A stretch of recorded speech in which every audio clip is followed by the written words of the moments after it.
J'ai été secoué à la naissance et j'ai fait 8 jours de coma. Je suis à la limite d'être aveugle à 100%. Je peux pas conduire à cause de ça. Ma maman travaillait beaucoup, donc elle m'a mis chez une nourrice qui, au départ, tout se passait bien. Et puis, je pleurais beaucoup, apparemment. Et à ce moment-là, la nounou, elle a pas supporté. Psychologiquement, c'était assez dur, je pense, pour elle. Et elle m'a pris de ses deux mains et elle m'a secoué. Et mon cerveau a tapé, du coup, à toutes les parois de ma boîte crânienne, ce qui a créé, du coup, plusieurs hémorragies et des lésions. Suite à ça, il y a eu le SAMU qui a été appelé parce qu'il y a eu un témoin. Ma maman a tout de suite été prévenue, elle a quitté son travail et elle est venue directement. Mais ça a été très très dur parce que la personne apparemment m'a secoué pendant un certain temps et donc mon cerveau a tellement tapé fort contre ma boîte crânienne que ça a modifié en fait ma boîte crânienne. J'ai toujours la même trace sur moi. Je peux pas conduire à cause de ça. Il y a d'autres choses que tu ne peux pas faire comme les autres? Avoir un job comme tout le monde, avoir une vie sociale comme tout le monde, parce que le sport difficile. Je peux pas faire de tennis, je peux pas faire de foot, ou de très peu, ou je suis le dernier à être choisi. Je suis un peu exclu quoi. Mais ça va, c'est fait.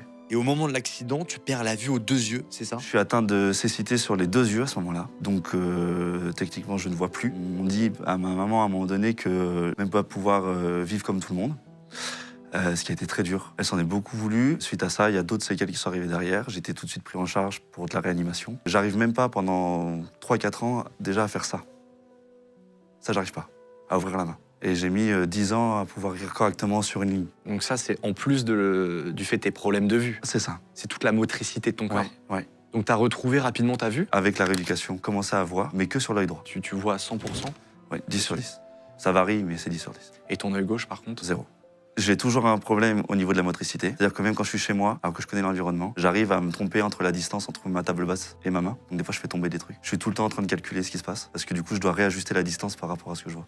Au début, c'était une honte, parce que je rentrais chez moi, j'avais l'impression d'être seul. J'avais l'impression de ne pas pouvoir en parler avec ma maman, parce que c'était lourd pour elle, et elle était toute seule. Et j'avais l'impression déjà de lui faire porter un poids. Donc je voulais pas faire porter d'autres choses. Donc j'ai beaucoup gardé, des choses en moi. Les professeurs et les maîtres et maîtresses étaient au courant, donc ils adaptaient les cours. On avait déterminé que pour apprendre 1 heure pour une personne classique, il fallait 3 heures pour moi. Est-ce que vous avez poursuivi en justice la nounou? Au départ, l'idée était de la poursuivre. Ce qui s'est passé, c'est que ça n'a pas été fait, parce que c'était déjà extrêmement dur, pour mes parents, de vivre avec cette situation. Parce qu'il faut savoir que moi, j'étais du coup tout le temps à l'hôpital, avec des soins, j'étais branché de partout, je mangeais même pas par moi-même, etc. Donc c'était très très compliqué. Ce qui s'est passé par la suite, c'est que la première analyse qui a été donnée, c'était une instabilité psychologique venant de la nounou. Et ça, c'était les premières constatations. Et quand on arrive sur ce type de dossier-là, avec une instabilité psychologique, très souvent, même si on fait appel, c'est très souvent parti pour qu'il n'y ait aucune sanction.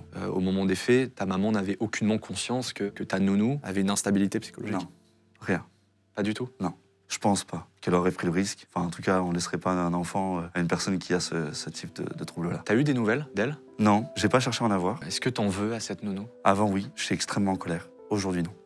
Parce que avec la vie que j'ai aujourd'hui, même si j'ai des limitations, quand je suis dans ma vie de tous les jours, j'ai atteint une certaine liberté en travaillant sur moi que je pense que j'aurais pas atteint si j'avais pas eu cet événement-là. En fait, j'ai adapté ma carrière à mon handicap et à mon accident. Parce que pendant longtemps, j'ai eu des boulots. Sauf que c'est très handicapant parce que quand on monte en responsabilité, souvent on demande le permis de conduire. Vu que je ne peux pas le passer, c'est très frustrant et en plus on me refuse des postes. Là aujourd'hui j'ai un cabinet où je fais de la thérapie et de l'accompagnement. Ça touche tout type de sujet. Ça peut être soit sur des personnes qui souhaitent atteindre un objectif, soit des personnes qui souhaitent se reconstruire. Et en fait ce qui me sert aujourd'hui, c'est qu'avec mon histoire j'ai forcément dû travailler dessus pour garder espoir pour aller de l'avant. Sinon j'aurais pas pu m'en sortir. Je pense que cet accident, indirectement, c'est la pire chose qui m'est arrivée. Et en même temps, c'est l'une des choses qui m'est le plus donné la niaque pour pouvoir m'en sortir.